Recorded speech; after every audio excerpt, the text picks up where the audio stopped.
একদিন চুপচাপ 5 বছরের সম্পর্ক থেকে বের হয়ে আসলাম।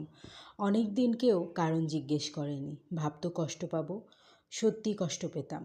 অনেক দিন পর হুট করে এক বিকেলে এক বন্ধু জিজ্ঞেস করলো, কেন? আমার প্রিয় ফুল জানতো না তো।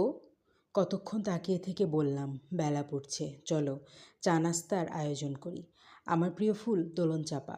5 বছরে আমাকে কখনো নিচ থেকে একতোড়া দোলন চাপা এনে দেয়নি। আমি কখনো চাইনি, চাইলে বলতো পাওয়া যায় না।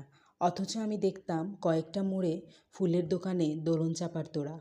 দোকানগুলো দেখলে হাঁটার গতি কমিয়ে দিতাম, যদি কোনোভাবে বুঝে একটু ফুল চাই আমি। সে জানতো আমার ফুল পছন্দ, কী ফুল জানতো না, কখনো জানতে চায়ওনি। বিকেলে সেই বন্ধু অনেক দিন পর আবার জিজ্ঞেস করলো, কেবল ফুল জানতো না তাই?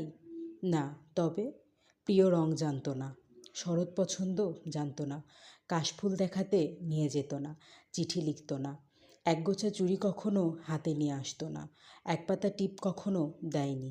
এই তো, এসব তো খুবই অগুরুত্বপূর্ণ বিষয়। আর কিছু হয়নি। সেদিনও প্রসঙ্গ ঘুরিয়েছিলাম।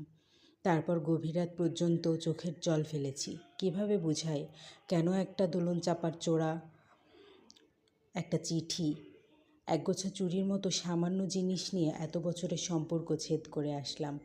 অনেক সময় অনেকভাবে বলতে চেয়েছি, জানো, আমার কালো টিপ দরকার। সরাসরি বলেছি, ঘুরিয়ে বলেছি। কখনো রাস্তার পাশে ঝুড়ি থেকে এক পাতা নিয়ে বলেনি, দেখো তো এমন চলবে?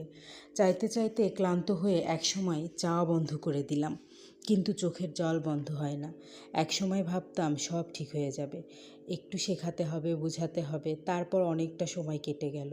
বলতে বলতে বুঝলাম কখনো ঠিক হবে না, যদি হতো তবে হয়ে যেত।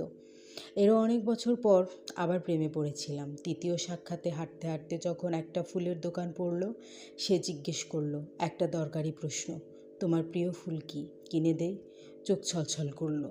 প্রিয় ফুলের মতো এত অগুরুত্বপূর্ণ বিষয়